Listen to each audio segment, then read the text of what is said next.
Já de volta com direto do plenário, com imagens geradas direto do plenário do Supremo para a sessão da tarde desta quinta-feira, ao vivo, direto do plenário. Brasil. De imediato, passo a palavra à senhora secretária para a leitura da ata da sessão anterior. Ata da 12ª sessão ordinária, realizada em 9 de maio de 2018. Presidência da senhora ministra Carmen Lúcia. Presentes à sessão, os senhores ministros Marco Aurélio, Gilmar Mendes, Ricardo Lewandowski, Dias Toffoli, Luiz Fux, Rosa Weber, Roberto Barroso, Edson Fachin e Alexandre de Moraes. Ausente justificadamente o ministro Celso de Mello. Procuradora-Geral da República, doutora Raquel Elias Ferreira Dodge. Abriu-se a sessão às 14 horas, sendo lida e aprovada a ata da sessão anterior. Na ocasião, o plenário julgou um processo e iniciou o julgamento de outro. Indago dos senhores ministros se há alguma anotação, retificação ou verificação a fazer na ata, não havendo, declaro-a aprovada. Senhores ministros, senhora procuradora-geral, senhores advogados, informo a vossas excelências que estão presentes neste plenário graduandos das seguintes instituições de ensino: Centro Universitário Otávio Bastos, São João da Boa Vista, São Paulo; Faculdade Evangélica de Rubiataba, Goiás; Universidade Estácio de Sá de Macaé, Rio de Janeiro; e Unitre Uniub, de Uberlândia, Minas Gerais. Sintam-se todos muito bem-vindos. Nós nos sentimos muito honrados com a presença de todos os senhores. Muito obrigada pela presença. Senhores ministros, para a continuidade de julgamento, apregou a ação direta de inconstitucionalidade 5.766, procedente do Distrito Federal, relatada pelo ministro Roberto Barroso, sendo autor o Procurador-Geral da República. Tivemos ontem um relatório e as sustentações orais, tendo sido suspenso o julgamento para continuidade nesta assentada, com a tomada de votos do ministro relator, a quem passo a palavra neste momento. Ministro Roberto Barroso, com a palavra. Obrigado, presidente. Apenas para relembrar, estamos aqui debatendo a medida cautelar na ação direta de inconstitucionalidade 5.766, que envolve alguns dispositivos da assim chamada reforma trabalhista, basicamente os dispositivos que determinaram: 1. A cobrança de honorários de advogado e de honorários periciais em caso de sucumbência; 2. A utilização de créditos havidos em outros processos para fazer face a tais honorários; e 3, a cobrança de custas judiciais aos empregados que derem causa ao arquivamento de suas ações por não comparecimento injustificado à audiência. Presidente, o presente processo é uma demonstração cabal de que a vida pode ser vista de diferentes pontos de observação, como bem demonstraram as diferentes sustentações que foram levadas a efeito ontem. Aliás, todas as sustentações de excelente qualidade e que demonstraram, de uma forma muito visível, que é possível divergir-se e divergir-se profundamente de uma forma respeitosa, focada nos argumentos e sem nenhuma desqualificação de quem pensa diferente. De modo que eu cumprimento muito sinceramente os ilustres advogados que estiveram na tribuna e que proporcionaram um debate esclarecedor e de alto nível. Ouvindo os advogados e mesmo conversando internamente com os diferentes colegas, eu pude perceber que as modificações introduzidas pela lei aqui discutida, bem como pela reforma trabalhista, de uma maneira geral, essas modificações, elas são vistas de uma maneira oposta. Há quem ache que houve um avanço e há quem ache, sinceramente, que houve um retrocesso. Isso porque as pessoas na vida avaliam os fenômenos de acordo com os seus pontos de observação, de acordo com as suas pré-compreensões. E é inevitável que seja assim. Se o direito tivesse um sentido único, unívoco, inequívoco, jamais haveria votos divergentes. Portanto, para bem ou para mal, diferentes intérpretes interpretam os mesmos signos normativos, atribuindo a eles sentido e alcance diversos. Assim é porque sempre foi. Porque eu considero que a pré-compreensão do intérprete, presidente, influencia o modo como ele dá sentido às normas jurídicas. Eu penso que em questões controvertidas e ideologicamente matizadas, como esta que está em julgamento, o intérprete tem o dever de declinar quais são as suas pré-compreensões, quais são os valores e motivações que informam a construção de sentido que ele está dando a uma determinada norma, que, evidentemente, como é o caso desta, comporta mais de uma interpretação possível. Portanto, eu gostaria de enunciar, logo de início, as minhas pré-compreensões acerca desse tema. 3 delas são as seguintes. A primeira, em uma sociedade desigual, um dos principais papéis do Estado é contribuir para a redução da desigualdade e para o enfrentamento da pobreza. Portanto, esta é uma premissa importante do modo como eu vejo a vida e do modo como eu estarei interpretando essa matéria posta em julgamento. Segunda pré-compreensão que considero relevante. O enfrentamento da pobreza e a redução da desigualdade dependem do crescimento econômico e da distribuição justa de recursos. E terceiro, portanto, as diretrizes que pautam o raciocínio que a seguir vou desenvolver são as seguintes. Primeira, qual, dentre as interpretações possíveis, facilita o crescimento com a expansão do mercado de trabalho? E a segunda, qual, dentre as interpretações possíveis, produz a melhor alocação dos recursos sociais, porque isso é imprescindível para a distribuição de justiça e de riquezas. Ainda nesse capítulo inicial, depois de ter estabelecido que essas são as premissas interpretativas que irei adotar, eu gostaria de compartilhar 3 experiências ou 3 precedentes que marcam o modo como eu interpreto essa matéria que está sob julgamento. A primeira delas foi um julgamento havido aqui no plenário do Supremo Tribunal Federal, envolvendo uma questão de programa de demissão voluntária, o programa de demissão incentivada no Banco do Estado de Santa Catarina. Neste caso, em que eu mesmo fui o relator, o que se discutia era a seguinte situação. Houve um acordo coletivo celebrado entre os sindicatos patronais e os sindicatos dos empregados, a propósito de um programa de demissão voluntária, de demissão incentivada no Banco do Estado de Santa Catarina. O acordo coletivo foi aprovado pelos sindicatos e aprovados em assembleia. A adesão a este plano de demissão incentivada era facultativa. Uma senhora, uma trabalhadora, aderiu voluntariamente ao plano. Ao aderir ao plano, ela recebeu 80 meses de salário para se demitir, em troca da oferta de quitação geral. Esse era o acordo. Você recebe 80 meses de salário e dá uma quitação geral. Semanas depois de ter dado quitação geral, esta senhora entra em juízo com base num artigo da CLT e diz: eu quero mais, eu quero horas extras e outras vantagens que eu acho que faço jus.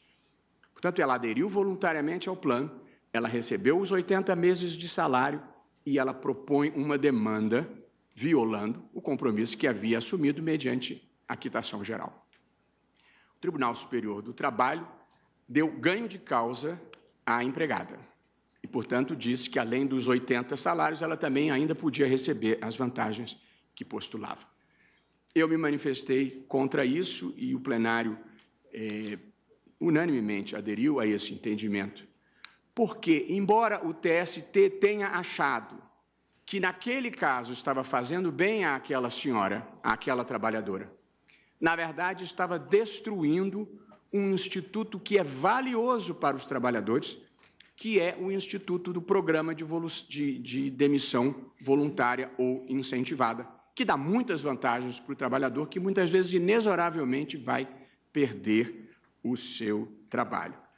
Portanto, o que quero dizer, compartilhando essa primeira crença, essa primeira convicção que considero importante, é que proteção fora da justa medida desprotege, além de infantilizar indivíduos que precisam ser autônomos e precisam ser responsáveis pelas decisões que tomam. Quem foca, por vezes, no proveito individual de uma pessoa não é capaz de atentar para o efeito sistêmico negativo que o excesso de protecionismo muitas vezes acarreta. Portanto, este é um precedente que considero relevante e que tenho em mente na formulação da minha convicção neste caso. Gostaria de compartilhar, ainda na mesma linha, presidente, nesse capítulo introdutório, porque considero que essa é uma das questões mais interessantes e complexas que a Suprema Corte tem discutido desde que cheguei aqui. O segundo precedente, a segunda experiência que gostaria de compartilhar, diz respeito à lei de locações. Por muitos anos, vigorou no Brasil uma lei de locações da década de 70, que era altamente protetiva dos inquilinos e criava todo tipo de embaraço para o proprietário, que não conseguia retomar o seu imóvel. E, consequentemente, por força da lei, ele era obrigado a renovar sucessivamente o contrato de locação, mesmo que ele não quisesse mais. O que aconteceu? Com o tempo, os proprietários foram progressivamente deixando de oferecer imóveis à alocação, porque era quase impossível retomar o imóvel, salvo para uso próprio. A consequência foi a queda na oferta de imóveis para alugar e um aumento significativo no preço das locações, sobretudo residenciais.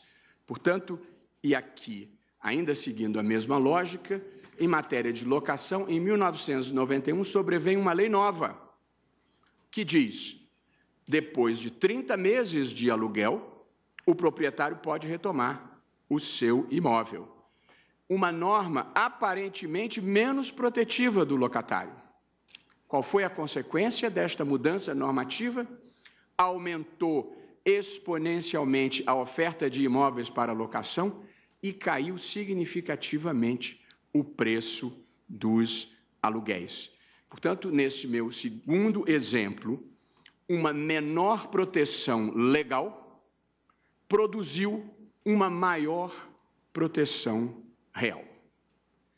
Terceira e última experiência que eu gostaria de compartilhar é mais pessoal, mas eu considero muito relevante, porque mudou o modo como eu enfrento determinadas questões que envolvem economia e direitos econômicos e sociais no Brasil.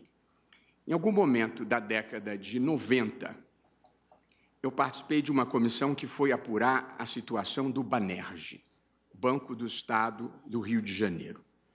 Em poucos dias no Banerj, nós todos da comissão verificamos que o Banerj era, infelizmente, um antro de perversão de dinheiro público malversado, de empréstimos irresponsáveis, de favorecimento aos amigos e de corrupção pura e simples. E, portanto, era um caso típico brasileiro, que, aliás, se repete historicamente, de apropriação privada do espaço público, de apropriação privada de uma empresa estatal.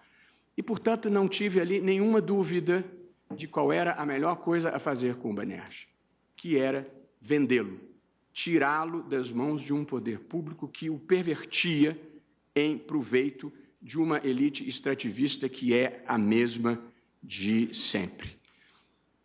O banco era desvio de dinheiro público para uma elite extrativista. A despeito disso, a posição dos partidos de esquerda naquele debate era manter o Banerj estatizado. E, portanto, o dogma da estatização se colocava acima do fato real, que era a apropriação privada do banco. E ali, e considero isso importante de dizer, porque pauta o meu raciocínio, eu aprendi a separar o que é ser de esquerda do que é ser progressista. Progressista é defender aquilo que produz o melhor resultado para as pessoas, para a sociedade e para o país, sem dogmas, sem superstições ou sem indiferença à realidade. E, portanto, presidente, este não é um debate entre esquerda e direita, e sim sobre o que é melhor para os trabalhadores, para a sociedade e para o país. E quero deixar claro, e acho que falo por todos, mas certamente falo por mim, ninguém aqui está do lado dos mais ricos ou do lado da injustiça. Todo mundo aqui está querendo produzir a solução que seja capaz de melhor distribuir a justiça e de trazer melhores resultados para a sociedade e para o país.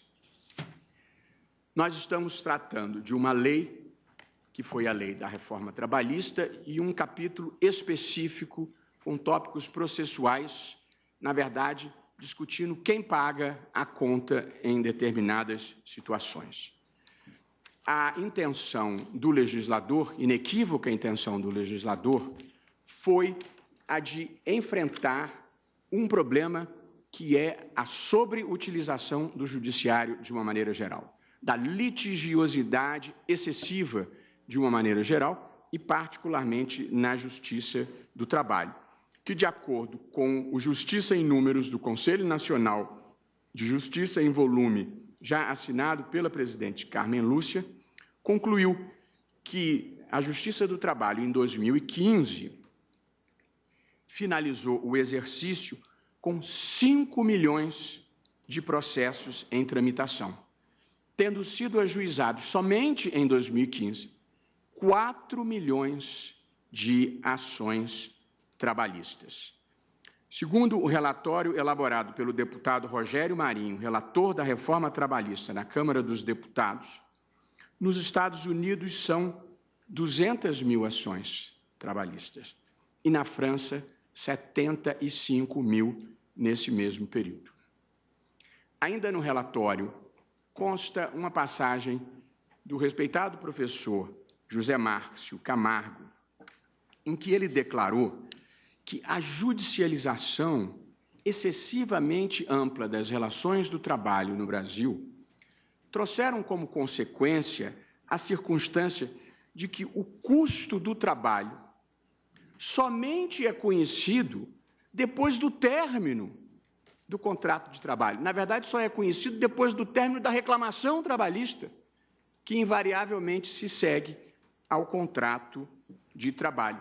Portanto, não é como em toda parte do mundo que você avalia custo e risco no momento em que você contrata. Aqui você só consegue saber o custo da relação de trabalho depois que ela acaba, alguns anos depois que ela acaba, quando se dá o desfecho da reclamação trabalhista. Mas esta lógica equivocada e perversa da litigiosidade excessiva e da judicialização compulsiva traz uma consequência ainda pior. É que, muitas vezes, como o litígio é inexorável, o empregador já não cumpre mesmo a sua obrigação. Ele fica esperando a reclamação trabalhista e aí, então, ele resolve em juízo. Às vezes, anos depois, ou às vezes por acordo, em que ele fica com uma fatia a mais, aquilo que deveria ter honrado desde a primeira hora. Portanto, esta judicialização exacerbada Essa litigiosidade excessiva das relações de trabalho prejudica o mercado de trabalho, prejudica os trabalhadores e prejudica os empreendedores corretos e honestos. Eu cito ainda, e terminando esta introdução, que considero importante para contextualizar o modo como acho que esse problema deve ser tratado, duas histórias que eu conheço de sabença própria. A primeira, duas pessoas fizeram concurso para titular de cartório de notas. Mais ou menos na mesma época, são cargos agora providos mediante concurso, inclusive por intervenção persistente do Supremo Tribunal Federal, conseguir que os cartórios fossem providos por concurso. Duas pessoas se tornam titulares. Os cartórios empregados com os parentes dos titulares anteriores, eles resolvem demitir a parentada e contratar gente nova. Um dos novos titulares cumpre todas as obrigações trabalhistas e paga tudo o que tinha que pagar, como a vida deve ser. O outro não. O outro mandou todo mundo embora e ficou esperando as reclamações trabalhistas. O que mandou todo mundo embora e que não tinha pago nada, diante das reclamações trabalhistas, ele fez bons acordos e resolveu o seu problema.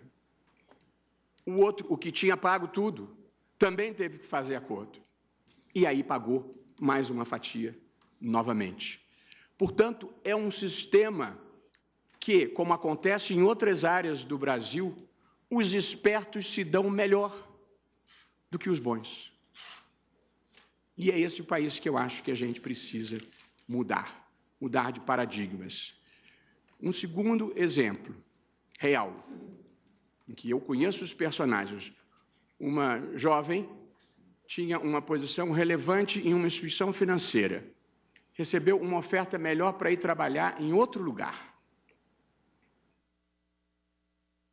Comunicou ao banco, obteve tudo o que tinha direito, todas as verbas rescisórias, deixou a porta aberta, saiu feliz da vida. Essa jovem, contada para mim, recebeu 20 ligações de escritórios que ofereciam a propositura de uma reclamação trabalhista. E ela dizia, mas eu saí bem, eu estou satisfeita, eu recebi tudo que eu tinha direito. E mesmo assim a insistência persistia e houve um caso de um escritório que ofereceu R$1 milhão para comprar a causa dela e poder litigar em nome dela. Portanto, há evidentemente um problema na judicialização e na litigiosidade excessiva que se desenvolveram na sociedade brasileira e na justiça do trabalho em particular. De modo que considero não só legítimo como desejável que o Congresso Nacional procure enfrentar este problema, que, na verdade, atrasa o país e aumenta o custo do Brasil e nos mantém retidos como um país de renda média que não consegue furar o cerco por problemas que são relativamente fáceis de serem equacionados. Eu fiz essa longa introdução, presidente, porque considerei importante tratar este tema dentro do contexto de ser necessário desideologizar determinados debates, identificar onde está verdadeiramente o interesse público e onde está o interesse do país. A questão discutida envolve o acesso à justiça, que é previsto no artigo 5º, inciso 35 da Constituição, que tem a seguinte dicção: a lei não excluirá da apreciação do Poder Judiciário lesão ou ameaça a direito. Já vem de constituições anteriores, mas houve, sob a Constituição de 1988, um avanço importante na compreensão do que seja o acesso à justiça e, portanto, o direito de todos de postularem em juízo qualquer interesse e veicularem qualquer pretensão que considerem legítima. Ao lado do direito de ação ou do direito de acesso à justiça, A Constituição de 1988 também contemplou, no seu artigo 5º, inciso 74,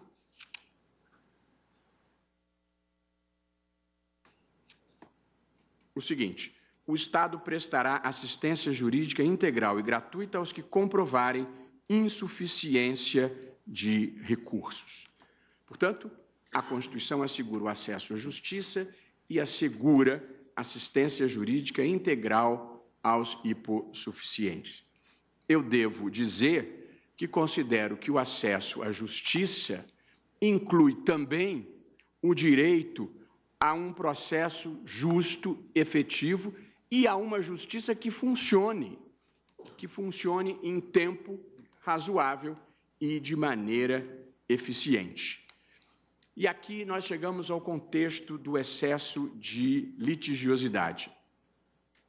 E acho que não só na Justiça do Trabalho, mas em múltiplas áreas, a judicialização da vida e o excesso de litigiosidade são marcas bem visíveis do Brasil contemporâneo, e o fenômeno é particularmente perceptível na Justiça do Trabalho, com aquelas 4 milhões de ações novas em 2015, e os números provisórios de 2016 são próximos a esse também.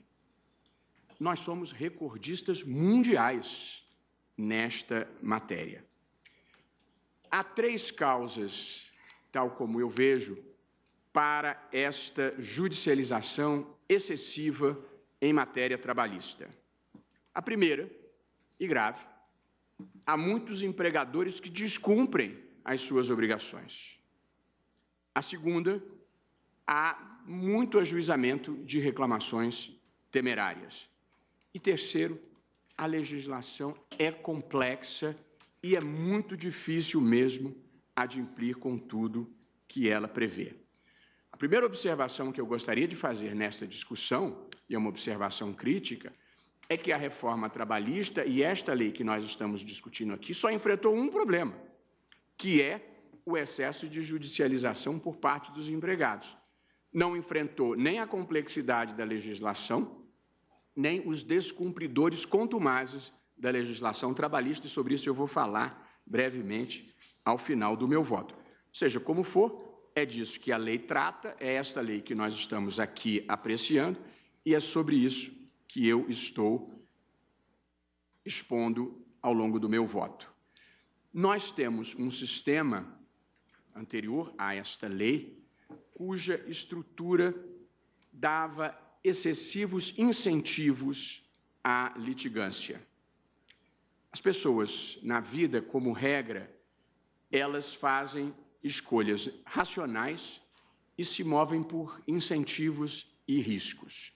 A mesma lógica se aplica aos litígios judiciais.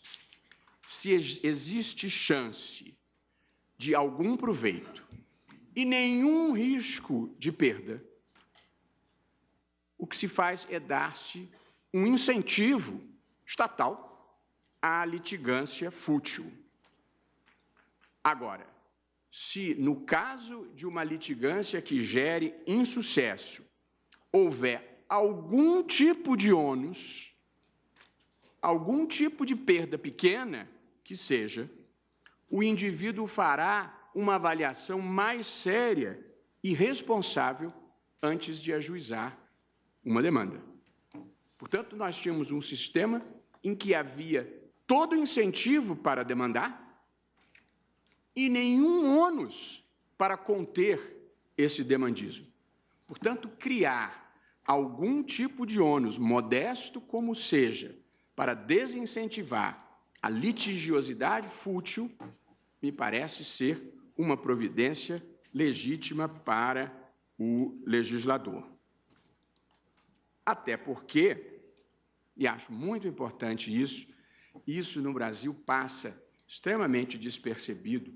Um país que descobriu a responsabilidade fiscal há pouco tempo e ainda não aprendeu a lição completamente.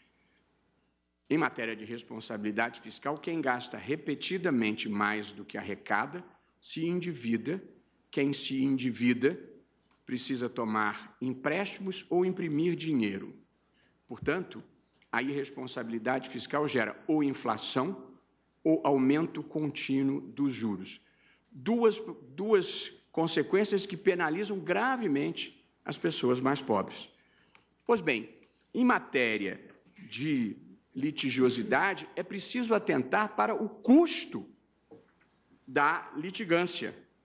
Um processo judicial, ele envolve os custos individuais, que são incorridos pelas partes, e envolve os custos sociais, que são incorridos pela sociedade. Os custos individuais incluem, isso está em discussão aqui, honorários, eventual pagamento da perícia e as custas processuais. Esses são os custos individuais, os custos para as partes. Mas os custos sociais da litigiosidade envolvem, 1, o custo da máquina judiciária como um todo, e 2, os problemas associados ao excesso de litigância. Começo pelos custos da máquina judiciária. E aqui há um dado relevante que também influencia o modo como analiso essa questão. Apenas 11% do custeio da justiça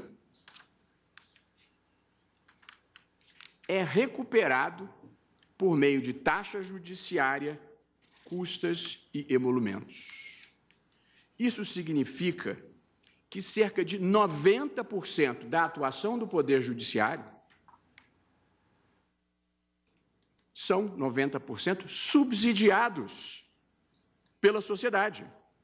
Isto é, quem paga a fatia mais larga desse custo não são os litigantes. É a sociedade como um todo, em última análise, é o povo brasileiro. E, portanto, dinheiro que vai para o custeio do judiciário, importante como seja o papel do judiciário, é dinheiro que não vai para a educação, é dinheiro que não vai para a saúde, é dinheiro que não vai para o saneamento, é dinheiro que não vai para melhorar estradas. Governar, portanto, é administrar a alocação de recursos escassos. E porque assim é, eu penso que o Estado tem não só o poder, como o dever de administrar o nível de litigância para que ele permaneça em níveis razoáveis, porque isso interfere com a quantidade de dinheiro que ele precisa investir no judiciário. Isso no que diz respeito ao custo da máquina. Quanto ao excesso de litigiosidade e as suas consequências negativas, os custos não são só financeiros. O volume exponencial de processos tende a gerar também uma piora nos serviços prestados pela Justiça, acarretando congestionamento nos juízos e tribunais e perda de qualidade na prestação jurisdicional. A sobreutilização da Justiça, portanto, prejudica, inclusive e sobretudo, os empregados, porque a morosidade favorece os maus empregadores, que apostam na judicialização e na procrastinação do litígio trabalhista. E aí se produz o que de fato ocorre, que é um mecanismo de seleção adversa. O litigante que tem razão e é correto acaba preferindo se abster de processar, dada a incerteza e a demora, e termina, muitas vezes, fazendo acordos menos vantajosos. Já o litigante aventureiro ou o empregador desleal se beneficiam, cada um, do seu modo, de um sistema que funciona, em última análise, mal, porque sobrecarregado. E também aqui se cria um país em que os espertos se dão melhor do que os bons. Esse excesso de litigiosidade no Brasil fez com que nós nos acostumássemos com patamares muito ruins de prestação jurisdicional. Quando o processo dura 3 anos, a pessoa suspira aliviada, porque os processos frequentemente levam 5 anos, 8 anos, 10 anos, 12 anos. São cenas de terceiro-mundismo explícito, o modo como a prestação jurisdicional hoje em dia funciona no Brasil. Este demandismo excessivo produz um fenômeno que, em economia, em análise econômica do direito, se denomina de a tragédia dos comuns, numa tradução literal, e que melhor significaria a tragédia do uso do espaço público ou dos bens públicos. O conceito ele é explicitado por um exemplo clássico, que é o seguinte: imagine-se um pasto que pertença ao Estado, um pasto público em que todos os criadores possam colocar as suas cabeças de gado. E, portanto, cada fazendeiro, cada criador de gado tem as suas cabeças nesse pasto. Cada criador de gado, individualmente, tem interesse de botar mais cabeças de gado no pasto para obter o maior lucro privado. O problema é que, se todos os criadores de gado colocarem o máximo de cabeças de gado que podem dentro daquele pasto, o que vai acontecer é que vai chegar um dia em que aquele pasto ficará destruído. O pasto será inteiramente consumido. Portanto, quando se permite que cada pessoa individualmente utilize o espaço público para maximizar o seu interesse, o interesse privado prevalece sobre o interesse público e, em algum momento, o espaço público é consumido e destruído pelo interesse privado. A conclusão a que se chega deste exemplo está no livro que deu título a este exemplo, A Tragédia dos Comuns, Garrett Hardin, é esta, entre aspas: quando um bem comum é finito, permitir que cada indivíduo, em seu uso, persiga o próprio interesse de forma ilimitada, implicará a ruína do bem e, portanto, o prejuízo de todos. Em suma, sem conter a sobrecarga gerada para o judiciário, o próprio acesso à justiça começa a ficar comprometido. E, portanto, o acesso à justiça é comprometido pela negativa da possibilidade de ingresso, mas é também comprometido pela inexistência de filtros mínimos e de desincentivos mínimos para este ingresso, porque a demanda excessiva também impede um acesso à justiça, pelo menos a uma justiça que funcione com um mínimo grau de eficiência. E os números da judicialização no Brasil são muito impressionantes. Os números do judiciário e da judicialização no Brasil, de uma maneira geral.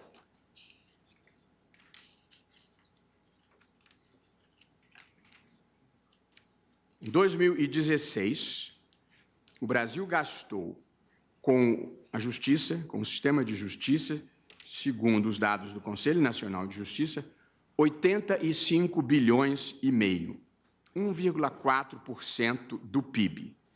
Desse valor, tocou à Justiça do Trabalho 20% do orçamento. Comparativamente com outros países, o gasto com o judiciário no Brasil é muito mais elevado. Nesse mesmo ano, eu estou usando dados de 2012, porque é o último ano em que os relatórios são abrangentes, o Brasil havia gasto 1,30% do PIB com o custeio da justiça, a Espanha 0,12%, os Estados Unidos e a Inglaterra 0,14%, a Itália 0,19%, Portugal 0,28%, a Alemanha 0,32% e a Colômbia 0,97% do PIB. E eu nem estou aqui discutindo se é muito ou pouco, bom ou mal. Estou apenas dizendo que é um número muito relevante e maior do que a média mundial. Porém, a causa disso está nessa outra estatística que eu extraí da tese de doutoramento do juiz federal Eric Navarro Volkert, chamada Análise Econômica e Comportamental do Processo Civil, que é a seguinte: comparação entre o estoque de processos nos diferentes países produz o seguinte resultado. Na Alemanha, há uma média de aproximadamente um processo para cada 109 habitantes. Na Espanha, um processo para cada 41 habitantes. Na França, um para cada 37 habitantes. Na Itália, um para cada 13,5 habitantes. Também aqui somos recordistas mundiais. No Brasil, existe um processo para cada 2,8 habitantes. Mais de uma em cada 3 pessoas no Brasil está em juízo, litigando, estatisticamente falando.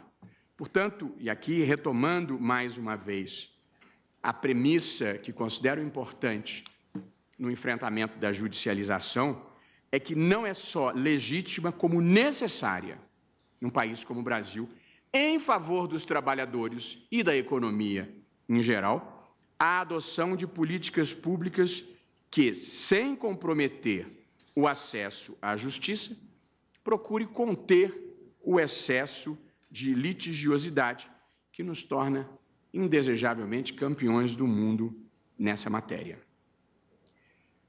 Passo a enfrentar agora especificamente as disposições legais que são debatidas aqui na ação direta 5.766. O primeiro tópico é pagamento de honorários de advogado e de honorários periciais em caso de sucumbência. Vejamos o que diz o dispositivo relevante que foi impugnado. Artigo 790-B da CLT, que foi acrescentado por esta lei nova. Diz o dispositivo: a responsabilidade pelo pagamento dos honorários periciais é da parte sucumbente na pretensão objeto da perícia, ainda que beneficiária da justiça gratuita. Tanto aqui se prevê o pagamento de honorários periciais pela parte sucumbente.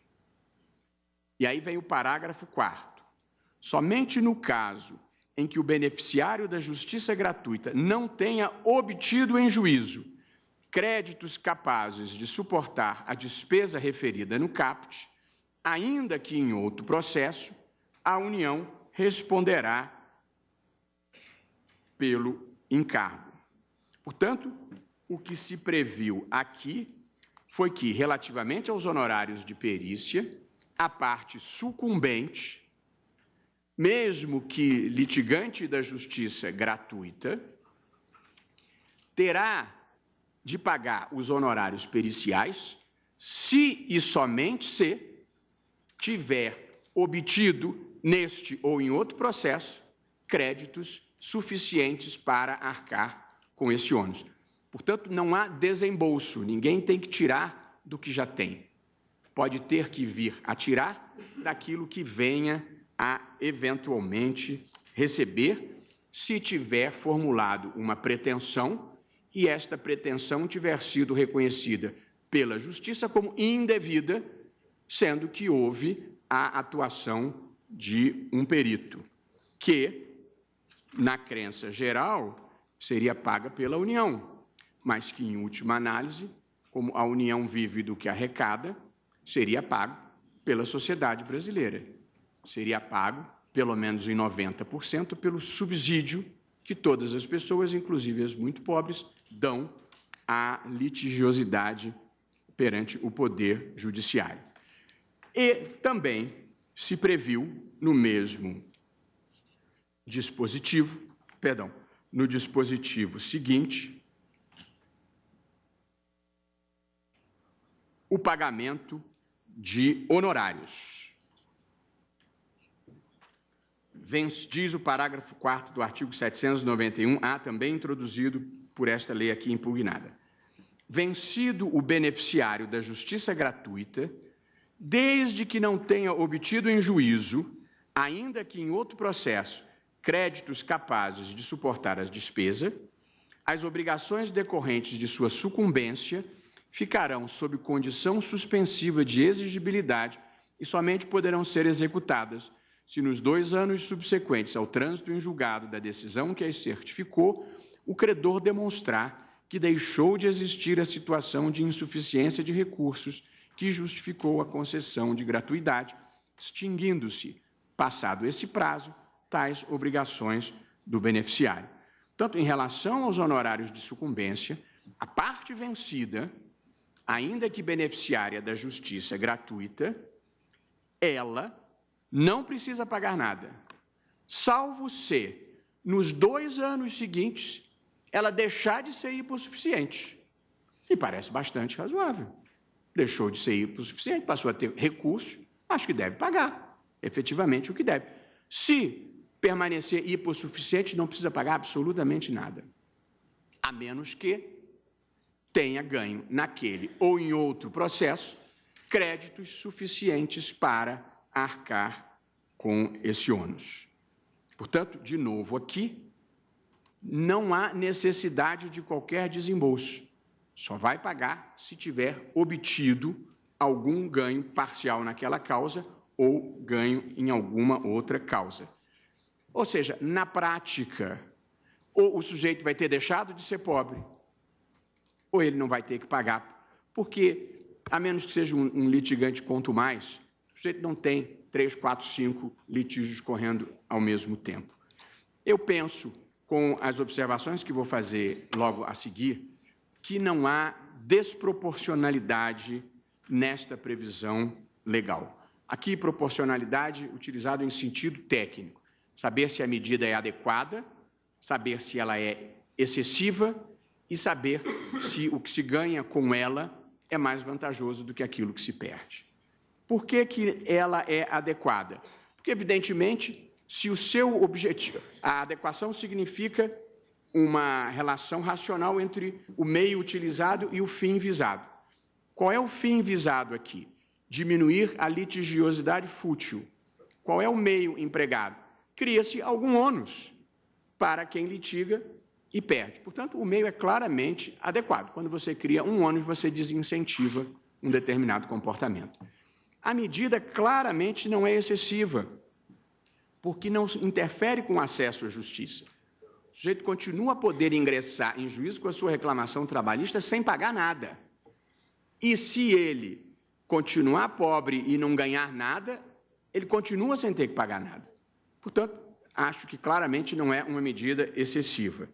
E acho que ela tem proporcionalidade em sentido estrito, porque concilia, de um lado, o interesse no acesso à justiça e, de outro lado, o interesse legítimo da sociedade no uso equilibrado do poder judiciário.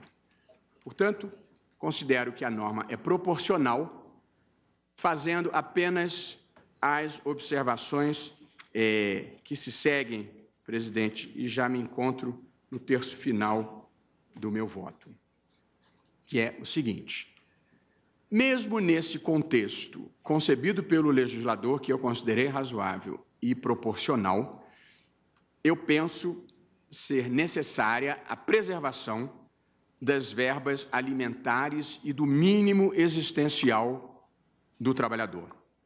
E, portanto, as cobranças sucumbenciais não podem incidir sobre valores imprescindíveis à subsistência do reclamante.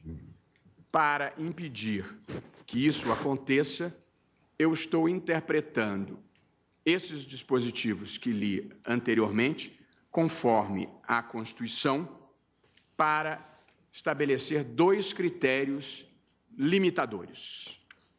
O primeiro, o valor destinado ao pagamento de honorários de advogado e periciais não pode exceder 30% do valor líquido dos créditos recebidos. 2. Segundo critério, somente será possível utilizar para tal fim os créditos que excedam o total de benefícios pagos pelo regime geral da Previdência, o teto dos benefícios pagos pelo regime geral da Previdência Social, que atualmente é de R$ 5.645,89. Justifico brevemente cada um dos dois critérios que eu estou propondo. O primeiro critério, portanto, a lei diz que os créditos obtidos em uma outra demanda podem ser utilizados para pagar os honorários de advogado e os honorários periciais. O que eu estou dizendo é, desses créditos, somente 30% podem ser direcionados para esse pagamento. Os outros 70% continuam a pertencer integralmente ao reclamante. Por qual razão eu estou utilizando o percentual de 30%? É que este é o percentual que a legislação previdenciária prevê. Em caso de pagamento de benefícios além do devido. Quando o INSS paga benefício além do devido e ele tem o direito de se ressarcir do segurado, ele só pode descontar até 30%. Os outros 70% têm que ir para o segurado. E, em segundo lugar, porque este é o critério que a legislação utiliza como o máximo para fins de desconto de pagamento em casos de crédito consignado. Você toma um empréstimo bancário e dá ou o seu salário ou a sua aposentadoria em garantia. O máximo que pode ser descontado do salário ou da aposentadoria é 30%. O restante é considerado verba alimentar. E, portanto, eu estou aqui aplicando o mesmo critério para os créditos que o reclamante eventualmente tenha ganho em uma outra demanda. Só 30% desses créditos é que podem ser direcionados para pagar honorários de sucumbência e honorários de perícia. Os outros 70% podem ficar com ele.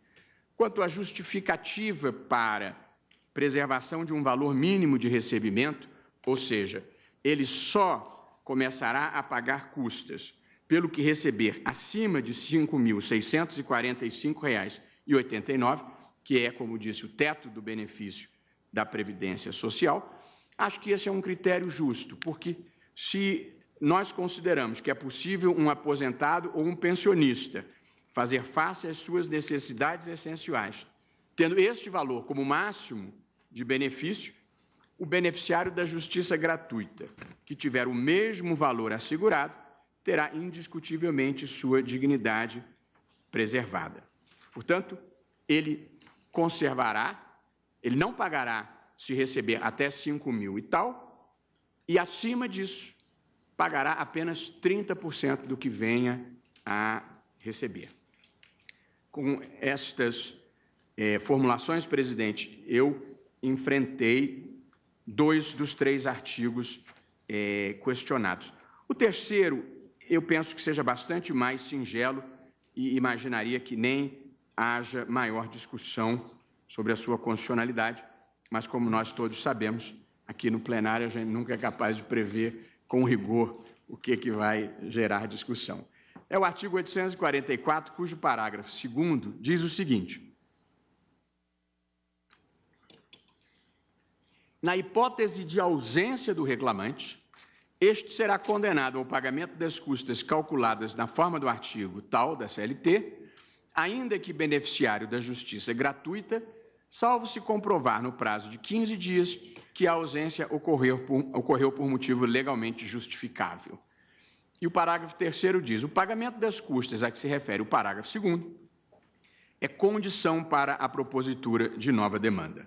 Portanto, o que fez esse dispositivo? Ele prevê que o reclamante que propôs uma ação e na data da primeira audiência não apareceu, ele tem que justificar em 15 dias por que ele não apareceu.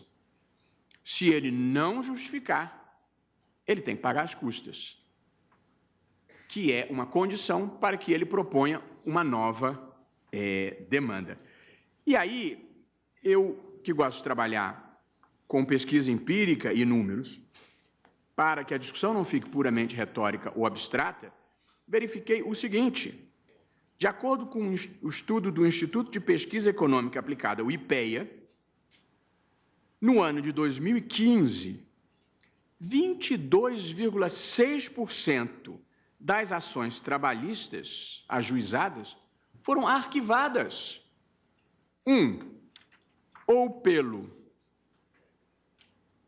não comparecimento do reclamante, ou pela inépcia da inicial, no caso de procedimento sumaríssimo. Logo, para coibir esse mecanismo que mobiliza a máquina judiciária à toa, em vão, e sempre lembrando que nada é de graça e que alguém paga esse custo, parece perfeitamente legítimo fazer o que faz a lei: exigir que quem faltou apresente uma justificativa. E se não tiver justificativa e quiser demandar de novo, tem que recolher as custas do processo a cujo arquivamento deu causa. E aqui, quem é do ramo sabe que se o empregado tiver uma pretensão minimamente plausível, o advogado irá bancar. A propósito, boa parte das regras aqui introduzidas se volta mesmo contra o comportamento de maus advogados e contra um estilo de litigância de má-fé que, infelizmente, não é incomum. E aqui fazendo a ressalva da multidão de advogados trabalhistas, muitos meus amigos, que litigam eticamente com grande proficiência e lealdade processual. Porém, nós todos sabemos que há aqui também uma grande quantidade de litigância oportunista, quando não de má-fé. Eu caminho para o final do meu voto, presidente, e aqui eu gostaria de fazer algumas reflexões finais que considero igualmente importantes numa matéria que envolve escolhas interpretativas como essa. Portanto, algumas reflexões finais. A primeira, que vejo o presidente da ANAMATRA, doutor Guilherme: a Justiça do Trabalho tem um bom desempenho comparada a outros ramos do Judiciário. E, portanto, ninguém suponha que nada do que eu esteja votando aqui seja contrário a direitos fundamentais dos trabalhadores e muito menos contrário à existência da Justiça do Trabalho. Portanto, a Justiça do Trabalho tem um bom desempenho comparativo com outras áreas da Justiça, e vejam alguns indicadores que destaquei. A taxa de congestionamento bruto da Justiça do Trabalho é inferior às da Justiça Federal e da Justiça Estadual. 2. O índice de atendimento à demanda é superior, na média, aos índices da Justiça Federal e da Justiça Estadual. E 3. O custo médio por habitante é substancialmente inferior ao da Justiça Estadual. E ainda há um outro item importante: a Justiça do Trabalho tem um percentual bem acima do das outras justiças de solução de litígio por via de transação, por via de conciliação, o que é igualmente uma virtude que deve ser salientada na Justiça do Trabalho. Portanto, para deixar bem claro, ser a favor da redução da litigiosidade trabalhista não significa ser contrário à Justiça do Trabalho. Justamente ao contrário, é um esforço para torná-la mais ágil e mais eficiente. E aqui, presidente, considero muito importante fazer uma observação final. No início desse voto, eu identifiquei 3 causas para o excesso da litigiosidade na Justiça do Trabalho, que tem quase 4 milhões de reclamações novas por ano. As causas eram empregadores que descumprem suas obrigações, empregados que ajuizam ações temerárias e legislação complexa e difícil de cumprir. que é um problema que nós temos que enfrentar e acho que as instituições ligadas à Justiça do Trabalho devem contribuir para esse debate. Eu estive recentemente num evento internacional em que estava um importante dirigente de uma importante empresa brasileira de boa reputação e que me disse, aliás, disse publicamente, depois me disse reservadamente, que ele investe no seu compliance trabalhista, que a existência de reclamações trabalhistas contra a sua empresa traz um custo institucional alto que ele gostaria de evitar e que, não obstante gastar muito dinheiro com o compliance trabalhista e se empenhar por cumprir tudo o que a legislação exige, ainda assim tem milhares de reclamações trabalhistas. Portanto, há alguma coisa errada em um sistema em que mesmo aquele que faz o máximo para cumprir a norma não consegue. E, portanto, eu acho que a questão da complexidade precisa ser enfrentada. Mas o que eu aqui gostaria de destacar é que o Legislativo só enfrentou o problema do reclamante, que muitas vezes demanda excessiva ou futilmente. Mas há outros problemas. E aqui eu penso que se também deveria cogitar, não apenas de criar ônus que vão até o hipossuficiente, mas também criar ônus para os litigantes contumazes da Justiça do Trabalho no polo reclamado, no polo do empregador. E acho, portanto, e aqui, segundo o Conselho Nacional de Justiça, é formidável, presidente, como a gente poder trabalhar com o CNJ em números e, portanto, a gente não trabalha mais no escuro. Hoje em dia, a gente sabe exatamente o que está acontecendo. Olha a informação que eu obtive do CNJ em números. Dos 100 maiores litigantes, 82% são concentrados no setor público federal e estadual, nos bancos, no setor de telefonia e na indústria. Portanto, é muito provável que esses litigantes contumazes, do lado do reclamado, estejam também se beneficiando da litigiosidade excessiva e da judicialização, e que, portanto, acabam preferindo pagar algum tempo depois, quem sabe alguns anos depois, em juízo, do que cumprir desde o momento devido à obrigação que tem em relação aos seus empregados. Portanto, se 82% dos 100 maiores litigantes são sempre os mesmos, é porque há algum ganho também nesse litígio. Ou então eles não conseguem evitar esse litígio. Seja como for, o legislador tem que enfrentar também esse problema, porque é muito fácil e barato enfrentar apenas o polo do reclamante. Eu acho que há dois polos aqui que se beneficiam desse modelo de judicialização. Portanto, é preciso pensar também um modo de onerar o reclamado que litiga contumaz e habitualmente, porque também para ele, qual é a lógica de todo o meu voto? O custo individual do litígio não pode ser menor do que o custo social. É basicamente isso que eu estou dizendo aqui. Vale para o reclamante e vale para o reclamado, que muitas vezes prefere pagar em juízo depois de algum tempo de litigiosidade. Eu, presidente, passo a ler, portanto, a ementa do meu voto e aí encerrarei a minha exposição, que eu justifico ter sido longa e tem uma ementa analítica de 2 páginas, porque esta é uma matéria que sofre de algum contágio, eu diria, ideológico, que eu procurei depurar para ver no mundo real dos fatos e das estatísticas o que é melhor efetivamente para o trabalhador.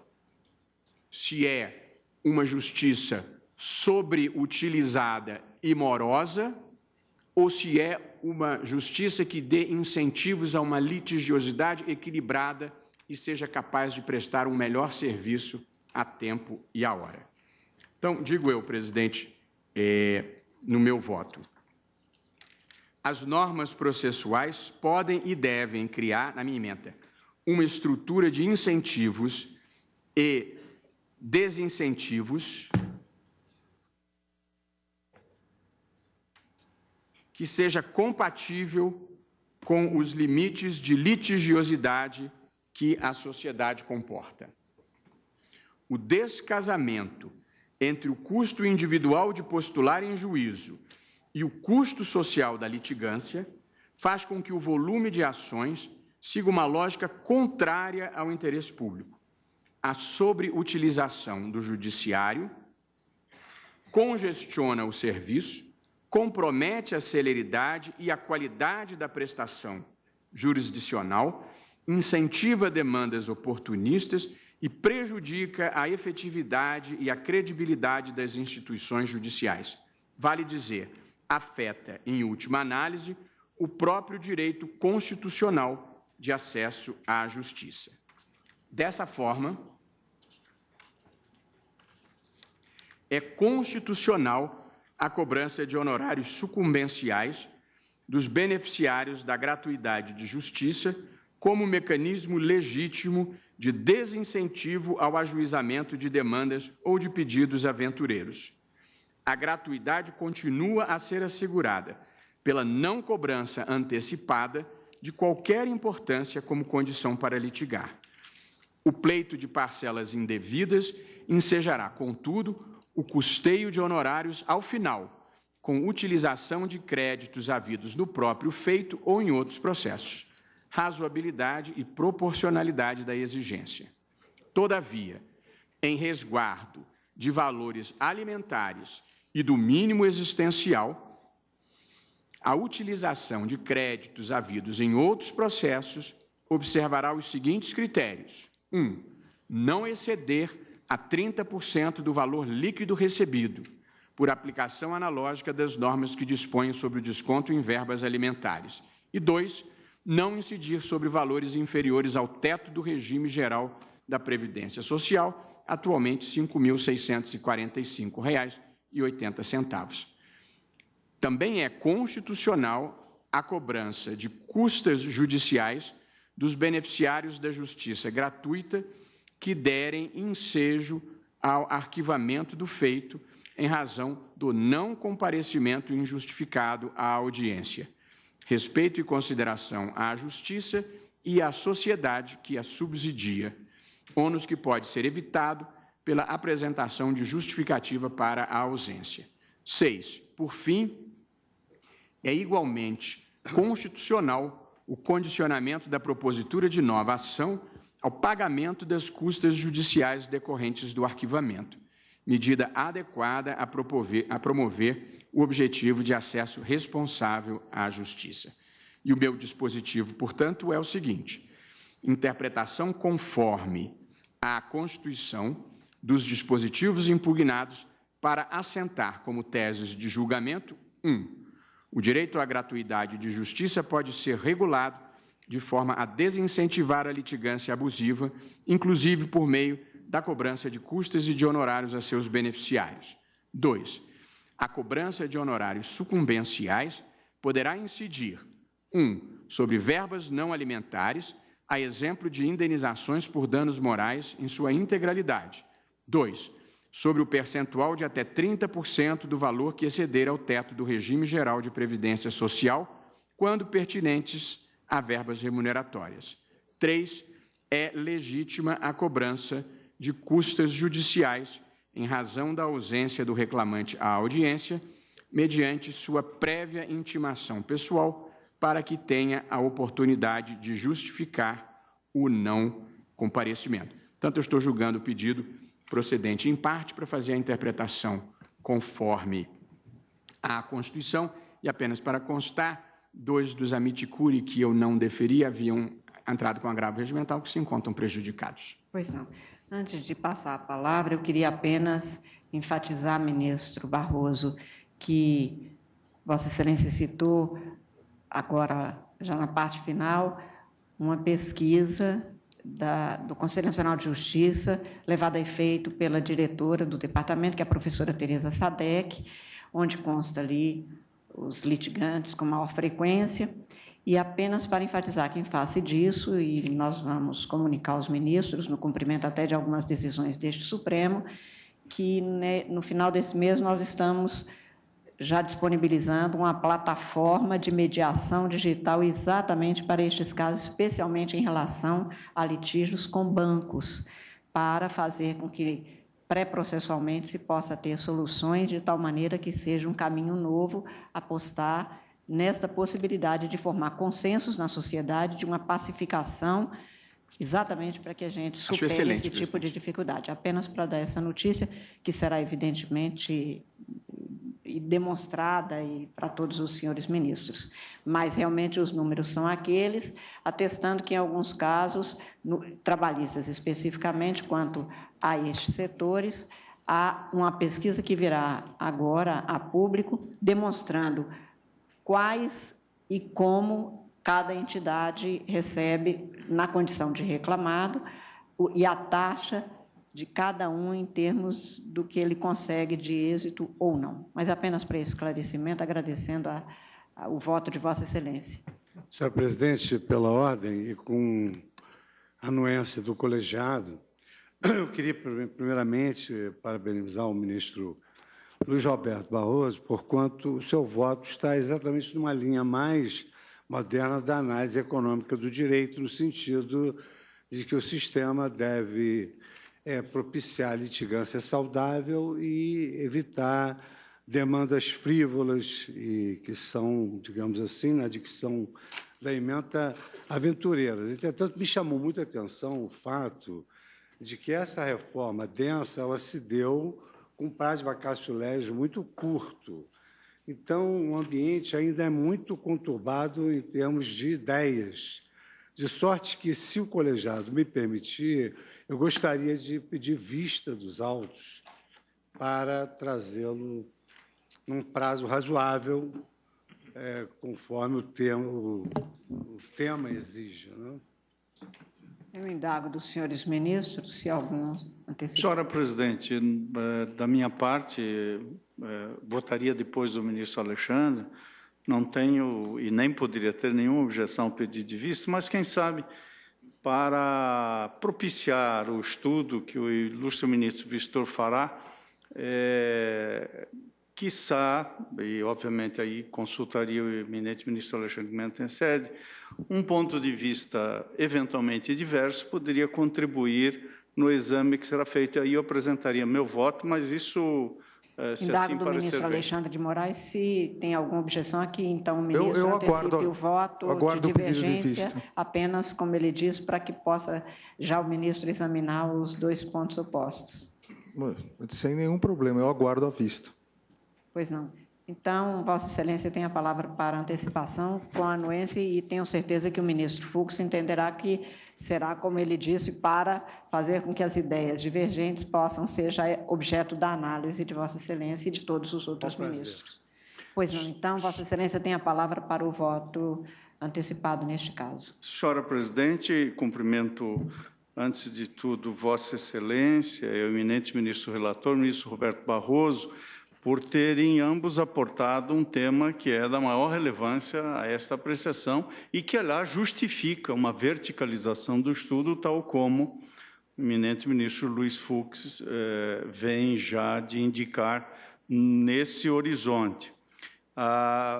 Nessa contextualização da denominada legislação de reforma trabalhista, esse tribunal começa a ser chamado a se pronunciar sobre numerosos aspectos, alguns dos quais, me permito até registrar, estão sob nossa relatoria, mais de 20 ações diretas de inconstitucionalidade, sobre um tema também específico, em relação ao qual já indiquei a pauta para a apreciação tão logo quanto possível.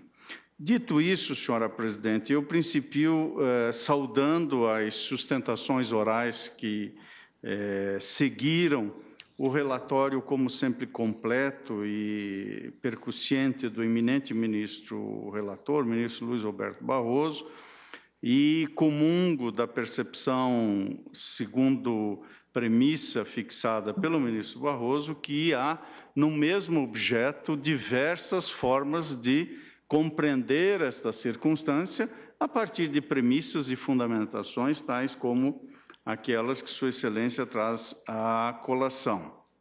Eu faço, portanto, essa genuína saudação às diversas sustentações orais e, como não poderia deixar de ser, ao voto que o ministro Barroso traz à colação, desafiando a compreensão desta Corte quanto ao tema e com elementos, quer do ponto de vista do conhecimento, quer do ponto de vista da experiência, portanto, tanto da teoria quanto da dimensão empírica, que levam uma reflexão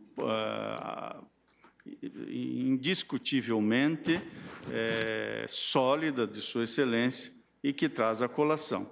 Nada obstante, senhora presidente, faço uma reflexão em sentido diverso e trago a colação para este colegiado. E me permito apenas rememorar que estamos diante de ação direta de inconstitucionalidade contra dispositivos da consolidação das leis trabalhistas inseridos pela Lei 13.467, de 2017, que mitigaram, em situações específicas que enumera, o direito fundamental à assistência jurídica integral e gratuita, inciso,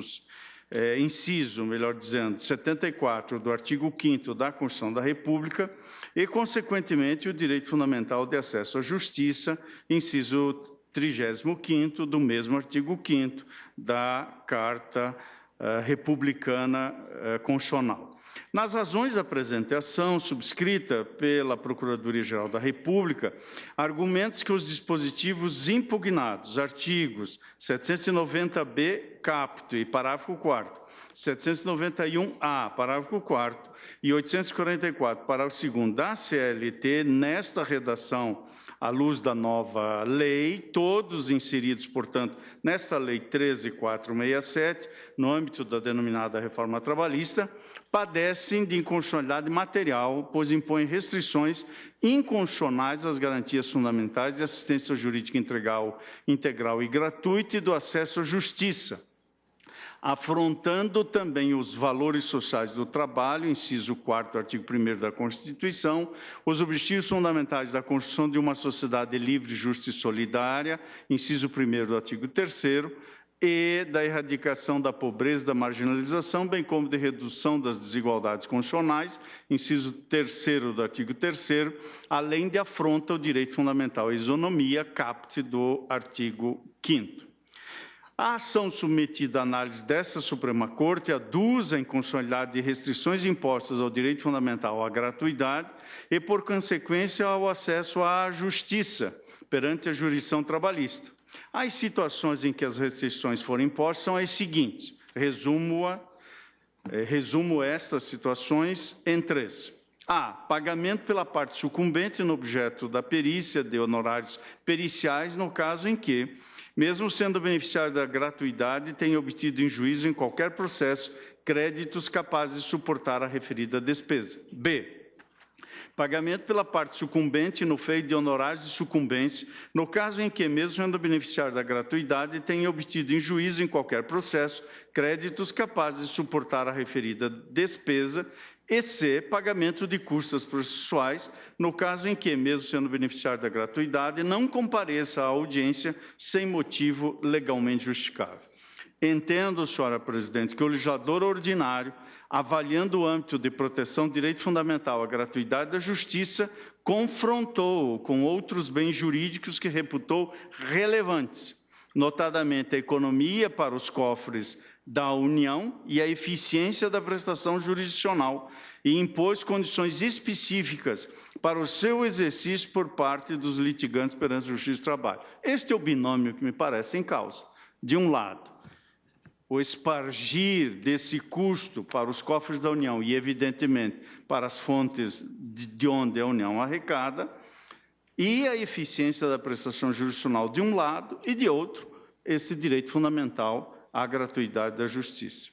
Pois bem, cabe, portanto, avaliar, e o eminente ministro relator chegou à conclusão que nesta avaliação não haveria afronta constitucional, cabe, portanto, avaliar se as restrições impostas afrontam ou não as normas constitucionais indigitadas, bem como se constituem restrições inconstitucionais e, portanto, indevidas aos direitos fundamentais à gratuidade e ao acesso à justiça, tornando-se, portanto, uma leitura à luz do que dispõe a Constituição, nos seus limites e nas suas possibilidades, tendo em conta as garantias fundamentais em questão, vale dizer, incisos 35º, segundo o qual a lei não excluirá da prestação do Poder Judiciário lesão ou ameaça de direito, e o inciso 74 do mesmo artigo 5º, que já citei, segundo o qual o Estado prestará assistência jurídica integral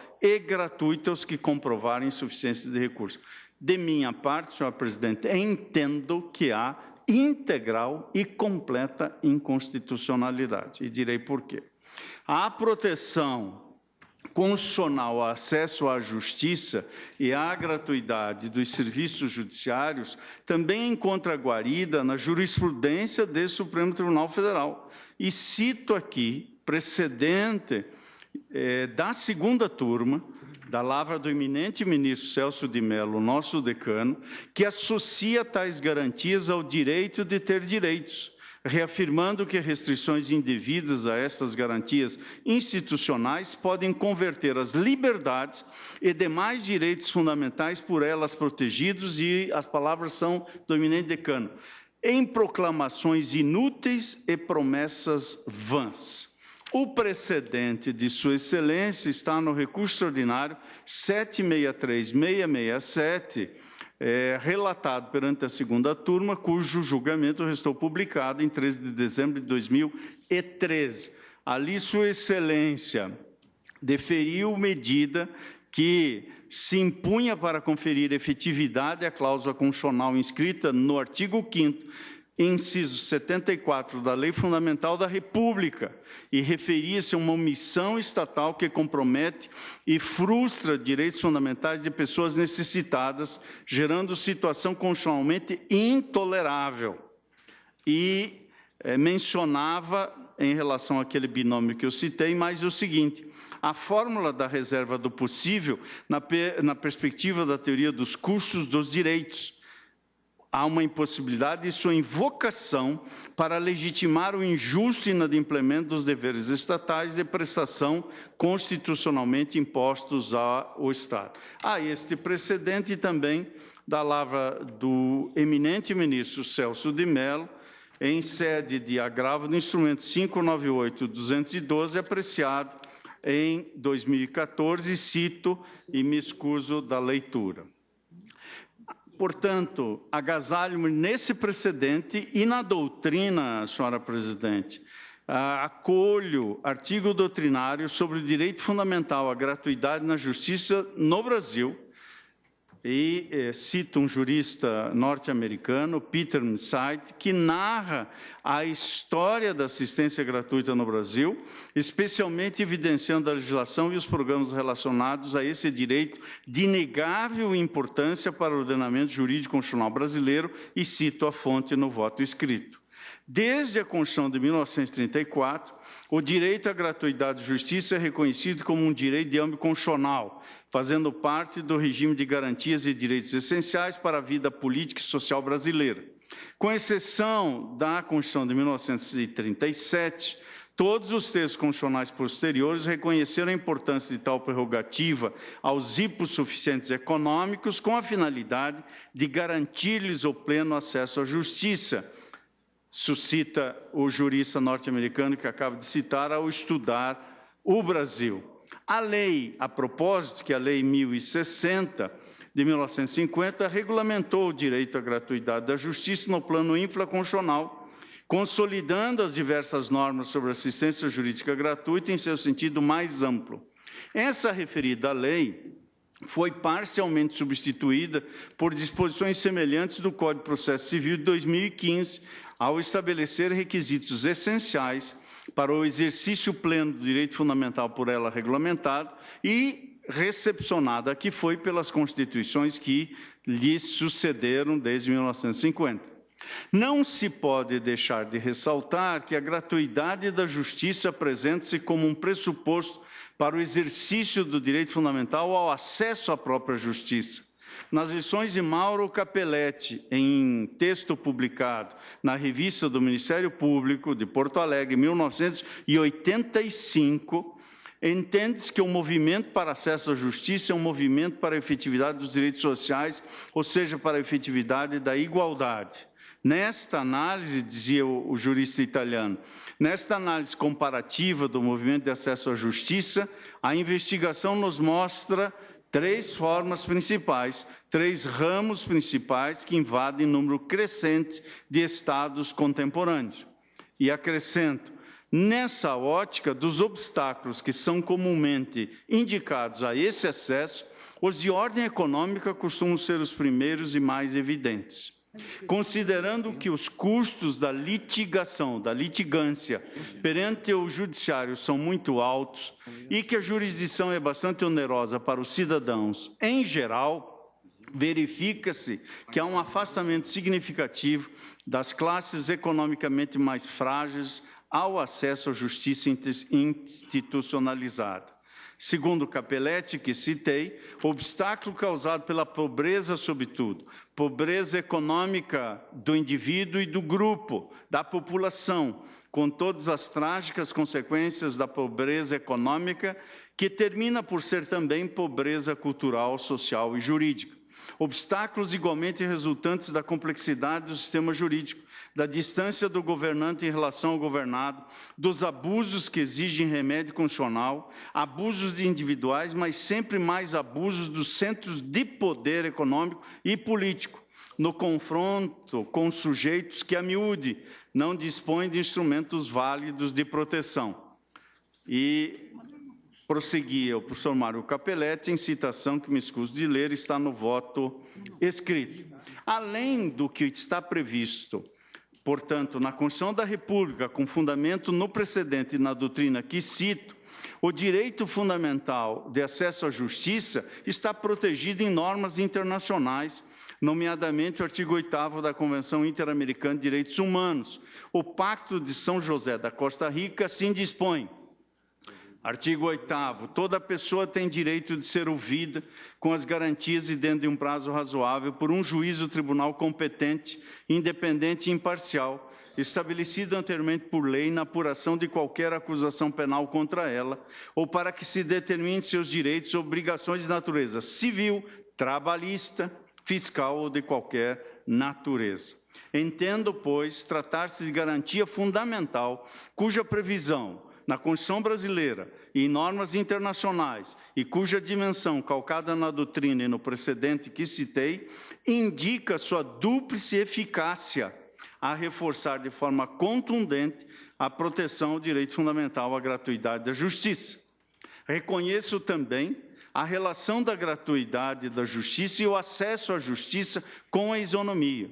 A desigualdade social gerada pelas dificuldades de acesso isonômico à educação, ao mercado de trabalho, à saúde, dentre outros direitos que têm cunho econômico, social e cultural, impõe seja reforçado o âmbito de proteção do direito, que garante outros direitos e garante também a isonomia. Por isso, senhora presidente e eminentes ministros, pedindo as mais respeitosas vênias ao eminente ministro relator, entendo que a restrição no âmbito trabalhista, como fez a nova lei, das situações em que o trabalhador terá acesso aos benefícios da gratuidade da justiça, pode conter em si a aniquilação do único caminho que dispõe esses cidadãos para verem garantidos seus direitos sociais trabalhistas. A defesa em juízo de direitos fundamentais que não foram espontaneamente cumpridos ao longo da vigência dos respectivos contratos de trabalho, em muitas situações, depende da dispensa inicial e definitiva das custas do processo e despesas daí decorrentes, sob pena de não ser viável a defesa dos interesses legítimos dos trabalhadores. Nesse contexto, a Lei 13.467, do ano pretérito, ao atualizar o modelo de gratuidade da justiça laboral, impôs condições restritivas ao exercício desse direito por parte dos litigantes trabalhadores.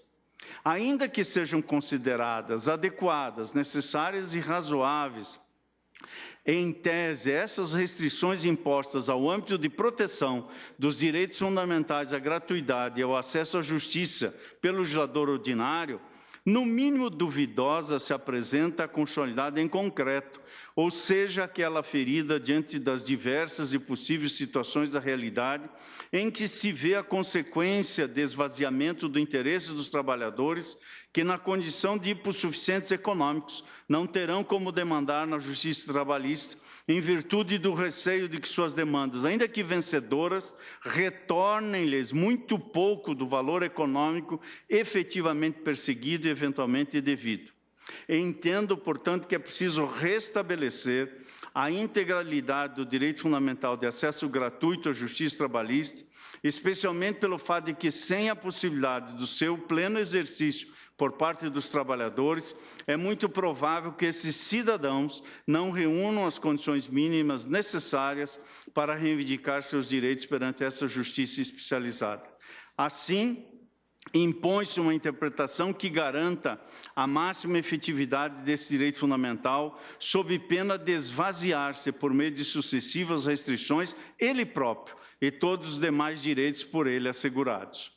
Quando se está a tratar de restrições legislativas impostas a garantias fundamentais, o risco de violação em cascata dos direitos fundamentais é iminente e real, pois não se está a resguardar apenas o âmbito de proteção desses direitos fundamentais em si, mas de todo um sistema jurídico constitucional de direitos fundamentais deles dependente.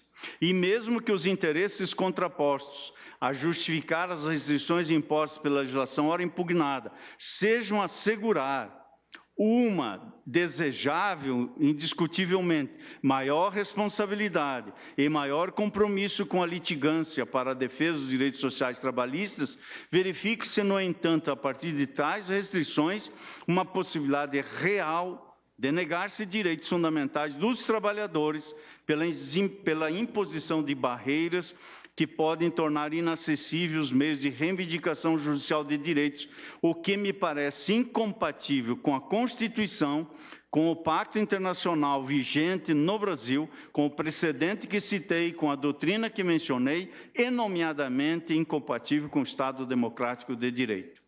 O desrespeito das relações contratuais no ambiente laboral exige, por parte do legislador ordinário, que sejam facilitados e não dificultados os meios legalmente reconhecidos para que os trabalhadores possam ver garantidos seus direitos fundamentais de origem trabalhista. O benefício da gratuidade da justiça é uma dessas garantias fundamentais, cuja finalidade precípua, na linha de praticamente todas as constituições brasileiras, dar máxima efetividade ao direito fundamental de acesso à justiça por parte dos titulares de direitos fundamentais que não estejam em condições de arcar com os custos financeiros de uma demanda judicial. O mesmo conteúdo do direito à gratuidade, cujos requisitos essenciais para seu exercício são aferidos há décadas na forma da legislação de regência, impõe, inclusive, perante o legislador infraconstitucional, um limite, como direito fundamental, da parte que não tem recursos para custear uma demanda judicial. O professor Dr. Nelson Neri Júnior coloca a seguinte questão, traduz na seguinte questão, preocupação que me parece relevante. São palavras do eminente doutrinador. Se a lei, atendendo ao preceito constitucional, permite o acesso do pobre à justiça, como poderia fazer com que, na eventualidade de perder a ação, tivesse que arcar com os honorários advocatícios da parte contrária? Seria, a nosso juízo, diz o professor Paulista, vedar o acesso ao judiciário por via transversa, porque pendente essa espada de Damocles sobre a cabeça do litigante pobre, jamais iria ele querer promover qualquer ação judicial para a garantia de um direito ameaçado ou violado. Está na obra Princípios do Processo na Constituição Federal, edição de 2014. Entendo que é importante ressaltar, nesse contexto, que não há inconstitucionalidade no caput do artigo 790-B da CLT com a redação da Lei 13.467, quando admite a possibilidade de imputação de responsabilidade ao trabalhador sucumbente, pois admitir a imputação é um ato distinto de tornar imediatamente exigível tal obrigação do beneficiário da justiça gratuita. O que não está consentâneo com os princípios fundamentais da Constituição, em meu modo de ver, é o dispositivo que autoriza a utilização de créditos trabalhistas ou de outra natureza, obtidos em virtude do ajuizamento de um processo perante o Poder Judiciário e que teria, por si só, condição de modificar a situação do reclamante. Isso porque, ao impor o pagamento de despesas processuais, independentemente da perda da condição de hipossuficiência econômica, a legislação impugnada afronta o próprio direito à gratuidade da justiça e, consequentemente, do acesso. Deixo nítido que a mera existência de créditos judiciais obtidos em processo trabalhista de outra natureza não me parece situação para tucur afastar a condição de pobreza em que se encontrava a parte autora, um truísmo que, em meu modo de ver, afronta o seu direito fundamental à gratuidade da justiça.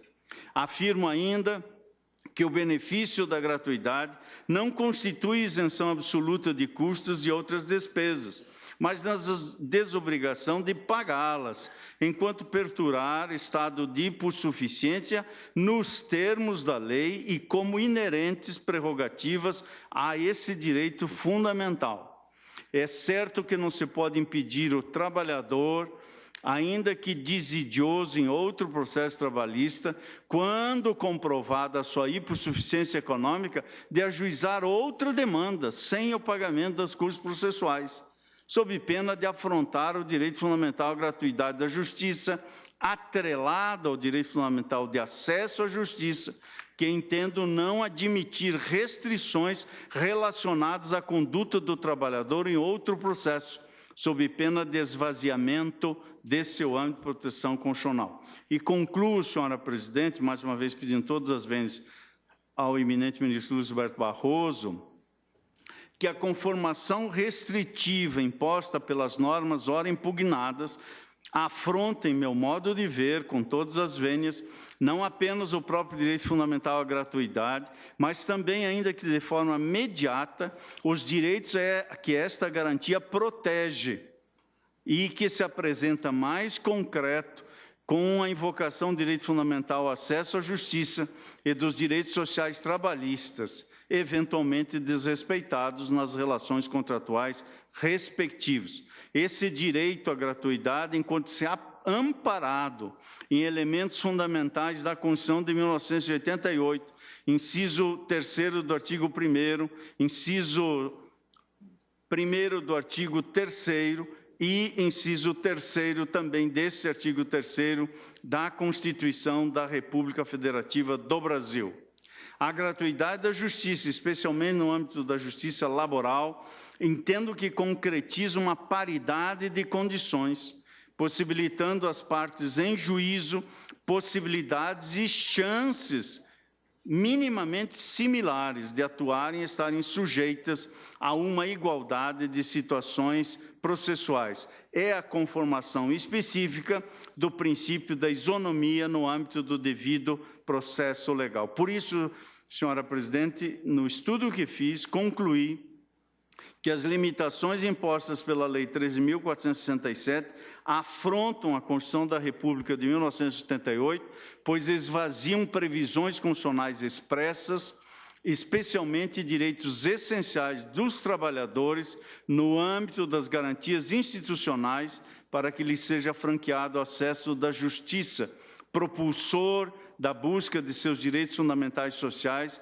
especialmente trabalhistas. Por isso, mais uma vez, agradecendo a compreensão do eminente ministro Vestor, ministro Luiz Fux, e também de vossas excelências, e nomeadamente de todas as razões fundamentadas, como não poderia deixar de ser, do eminente ministro Luiz Roberto Barroso, voto no sentido de julgar integralmente procedente a presente ação direta de inconstitucionalidade. Agradeço a Vossa Excelência. Então, Vossa Excelência. Senhor presidente, por favor. Eu quero fazer uma brevíssima intervenção de 2 minutos sobre um ponto de vista metodológico que me parece importante que seja colocado antes do retorno das discussões, quando o eminente ministro Luiz Fux trouxer o seu voto.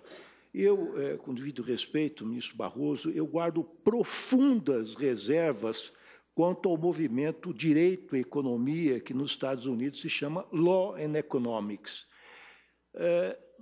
Lá na nossa universidade, na Universidade de São Paulo, existem profundas restrições a esse movimento, que se entende matizado ideologicamente e com um matiz nitidamente conservador e de direita.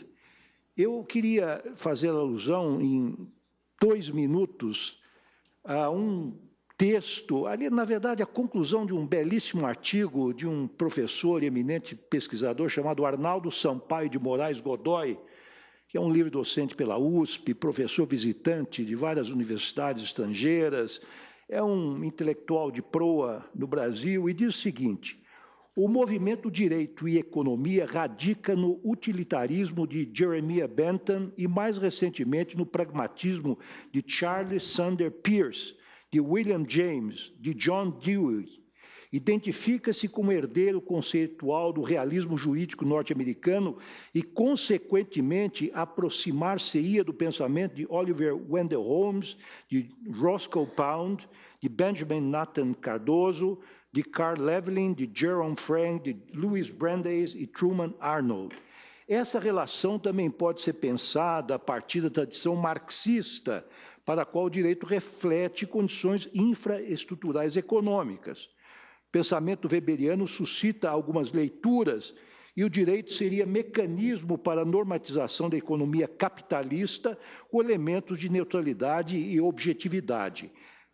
Tema do presente artigo, porque é a conclusão, é identificado com a direita norte-americana e com o neoliberalismo, o movimento Direito e Economia, o Law and Economics, prevê que o direito deve ser lido a partir de princípios de valor, de utilidade e de eficiência.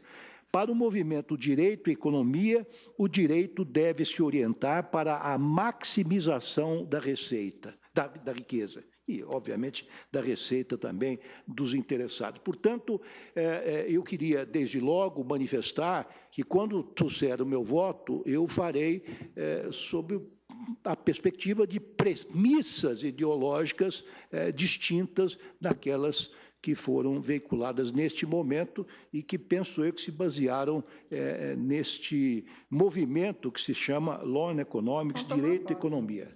Presidente, eu tenho maior carinho e respeito pelo ministro Lewandowski, mas há, todas as vezes, um equívoco aqui. Assim, a aritmética não é nem de esquerda nem de direita. A matemática é indiferente a escolhas ideológicas. 2 mais 2 são 4 nos Estados Unidos, na China e na Venezuela.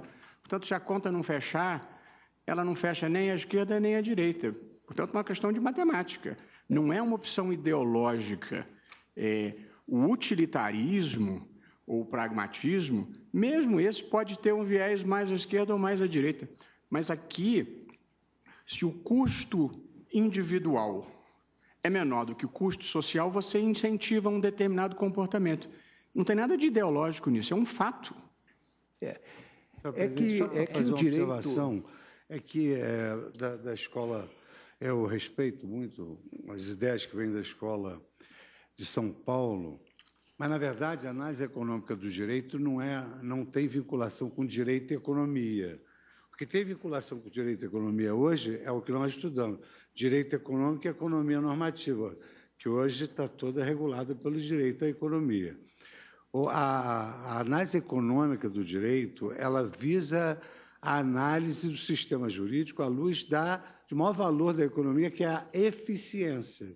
Então, por exemplo, num ambiente de escassez, é preciso ter instrumentos que gerem uma eficiência da prestação judicial. E é nesse contexto que a análise econômica procura verificar como é que a justiça pode ser mais eficiente e quais são as causas que evitam essa eficiência. Então, por exemplo, demandas frívolas, demandas que não representam uma litigância saudável, aventuras judiciais que abarrotam os tribunais, são efetivamente conjuradas pela análise econômica do direito, que visa tornar o direito eficiente. Porque se há algo hoje ineficiente, em quaisquer horas de ver, é o sistema de prestação de justiça que nós temos no Brasil. Então, é detectação de causas que levam a essa ineficiência. O que eu queria apenas ressaltar é o seguinte, é que certos princípios constitucionais, como o princípio da dignidade humana, os direitos e garantias da cidadania, não podem ser interpretados sob o prisma da eficiência e do utilitarismo, como faz essa escola muito famosa e que de grande voga nos Estados Unidos, que é Direito e Economia, ou Law and Economics. Não estou dizendo necessariamente que Sua Excelência, o nosso eminente constitucionalista Luiz Roberto Barroso, fundou-se neste movimento ou nessas ideias. Apenas digo isto, que o direito tem que ter a interpretação, a hermenêutica jurídica tem que ter uma outra interpretação, outro viés, um outro fundamento, que não uma base simplesmente numerológica, ou uma base de eficiência, ou de vantagem, ou aumento de riqueza. Era esse o ponto de vista que eu queria afirmar, do ponto de vista epistemológico, diríamos assim. Presidente, só fazer um registro. Acho que a questão, me parece que não precisa ser vista na perspectiva de nenhuma teoria específica. Basta ler o texto constitucional, que de vez em quando é esquecido. A ideia da proteção judicial efetiva exige que a proteção seja efetiva, mas que também não haja abuso do poder de litigar. Simples assim. De fato, se houver abuso do poder de litigar, até porque aqui não há direito absoluto, até porque aqui, de que se cuida? Se cuida, na verdade, de um modelo conformativo, é uma garantia institucional que precisa ir sendo modelada.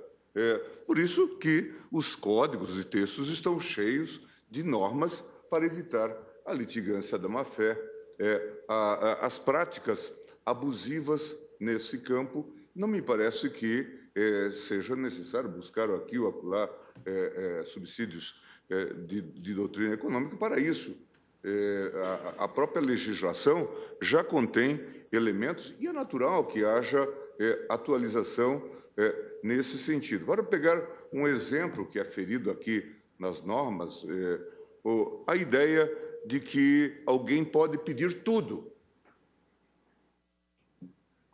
E, se não houver resposta, isto transita em julgamento. É óbvio que isto não condiz com as boas práticas da litigância. Quer dizer, é um modelo abusivo. Deu muito lucro? Muita gente ficou rica com isso? Claro que sim. Não os pobres dos trabalhadores, mas, sobretudo, os advogados. Mas é disso que se cuida. É bom que um sistema seja pensado assim?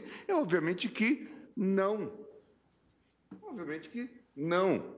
Não é para isso. Esse discurso dos pobres, na verdade, vamos depois discutir. Também tem aspectos aqui de abuso na litigância por parte dos advogados. Mas não é disso que se cuida. Vamos examinar isso, portanto, dentro dessa realidade. A proteção judicial efetiva. Esse é o princípio. Agora, eu gosto muito da noção rebeliana, em que diz, nós temos que combinar a dose de utopia que aparece, a emócio, como ele diz, senão a Constituição não avança, mas a dose de responsabilidade.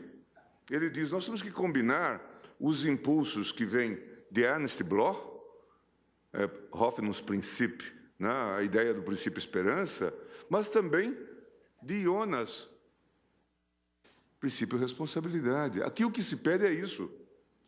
Quando se tem, e aí não é o problema da justiça do trabalho, mas de um sistema como um todo, nesse momento do que nós estamos falando, tramitam pelos foros do Brasil 100 milhões de ação.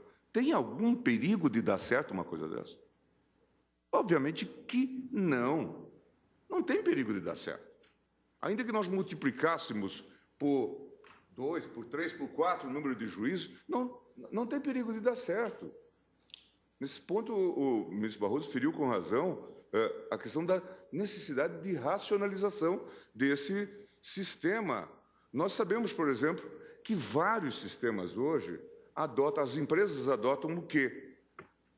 Um sistema de ombudsman para fiscalizar as ações de massa, para seguir a jurisprudência. Na Alemanha não é incomum, por exemplo, que as empresas contratem ex-juízes, pessoas importantes, juristas importantes, como ombudsman da área de seguros, da área de bancos, para orientar, para não reincidir em falhas graves. Isto vale para todos, porque a disfuncionalidade do sistema custa caro para o Estado, em matéria mesmo de ineficiência.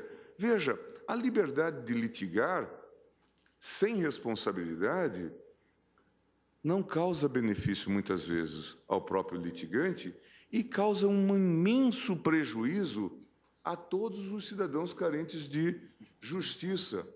De modo que me parece que, sem precisar discutir o tema à luz de teorias alienígenas, basta ver a doutrina da proteção judicial efetiva, a velha e boa dogmática do direito constitucional. É só disso que se cuida, de modo que também, partindo da premissa agora levantada pelo ministro Lewandowski, e sem adiantar voto, vamos aguardar a vista do ministro Luiz Fux, eu queria também colocar as premissas que parto para analisar o tema. Pois não. Ministro, Vossa Excelência me permite só um pequeno à parte, já que estamos falando em números e em pragmatismo, consta do sítio eletrônico do Superior Tribunal de Justiça que em 2015, esse era um dado que eu traria no meu voto, mas isso não estarei com isso, com essa revelação, adiantando meu voto, mas que em 2015 a Justiça do Trabalho pagou mais de 17 bilhões em direitos àqueles que ingressaram com ações trabalhistas. No mesmo ano foram arrecadados aos cofres públicos quase 3 bilhões de custas, taxas e recolhimentos previdenciários, entre outros, ou seja, o equivalente de 16% do orçamento de suas despesas em 2015. Ou seja, em outras palavras, 17 bilhões de reais reingressaram na economia, produzindo riquezas e empregos. Apenas números por números, nós podemos confrontar dados contra dados. Só isso, senhor presidente. Dado dos senhores ministros, então, se posso proclamar provisoriamente que, após o voto do ministro relator, que julgava parcialmente procedente o pedido nos termos do seu voto e do voto divergente do ministro Edson Fachin, antecipou o pedido de vista, o ministro Luiz Fux aguarda os demais. Suspenda a sessão por 30 minutos nos termos regimentais.